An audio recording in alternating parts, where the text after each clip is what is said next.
Welcome back. Well, now to switch gears for this conversation, now looking at the legal perspective, we're being joined by a legal practitioner, Mr. Kayode Oyemakinde. Thanks for coming on the program. Thank you very much. The pleasure. Let's look at the legal perspective of in the fight against corruption by the President Muhammadu Buhari administration. The President is of the view that the judiciary needs to support him strongly for this war to be won. Do you agree? I agree, yes, but it's a mixed grill. For example, I know basically the judiciary themselves, they need assistance, they even need support too. Take a look at the Oscar Pistorius case in South Africa. The way the trial went, the gadgets that were used, the way the trial, the exposure of the court officials, the judges and the likes. A lot of our judiciary officers, they need trainings. It costs money. Judges need trainings too. It costs money. The clerks? The clerks, everybody. That's why I say judicial officers. Time to time you hear that they go on strike for one thing or the other, which is premised on finances. So I think the president too should support the judiciary, and in turn they will also support him, because where they are incapacitated, how would they be able to support someone that even needs support in the first instance? I mean, they themselves, they need support in the first instance, and you still expect them to support the president. Moreover, the president should be able to sit down, probably have a retreat with some key judicial officers, and he should be able to bear his mind open that this is what I have in mind for the country, for my administration, and I will need your support. And he should lay down his mind, the judiciary officers, the judges and so on, they should lay down their minds, and they should be able to meet a consensus. For example, if during the Obasanjo era, during his time, when he was fighting anti-corruption, if you notice, I can say everybody that was charged to court during that period, they were not given bail for one financial impropriety or the other. Tafa Balogun, Dari, and the likes of them like that. They were in court. They were in jail, rather. That when they even eventually gave them judgments, and probably they were to spend 3, 4, 5 years, and they've spent about probably 6 months in jail. They had to deduct the years they've already spent, and they finished the remaining. Now, we have cases whereby adjournment.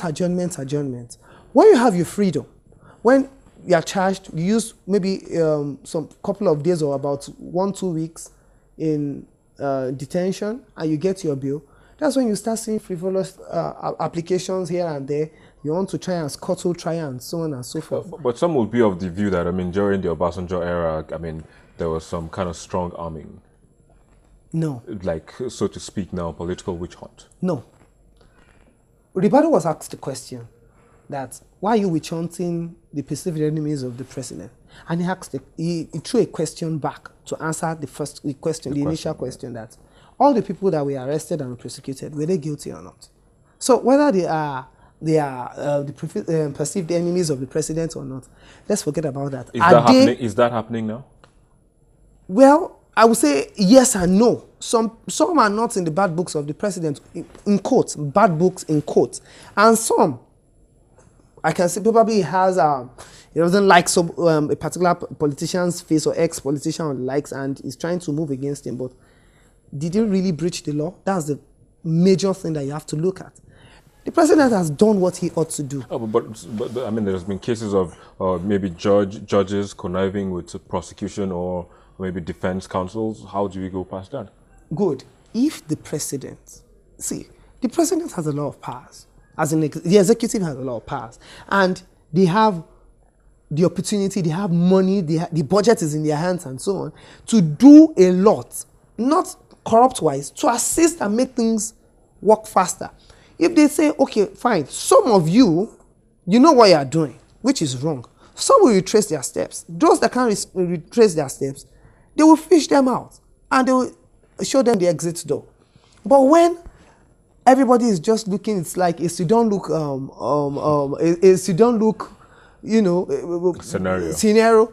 The norm will just continue taking place, and we just be it will be like a merry-go-round. Well, I hope that merry-go-round stops, and yes, the judiciary gets what it wants. Probably, like you said, a sit down with the president. A retreat. Yeah, a retreat now, just like he had with the members of the National Economic, Assembly. yeah, The National Economic Council. Council. That's right. All right, Mr. Oyemakinde, thanks for coming on the program. Kayode Oyemakinde, legal practitioner. It's a pleasure having you on the program and sharing your thoughts. Thank you very much. I will take a quick break, and when we return, we'll take a look at some of the comments that you have been sending and also review the most viewed videos on our YouTube channel in the past week. Please join us again.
This week's top 5 videos begins with a free-for-all in Nasarawa State House of Assembly.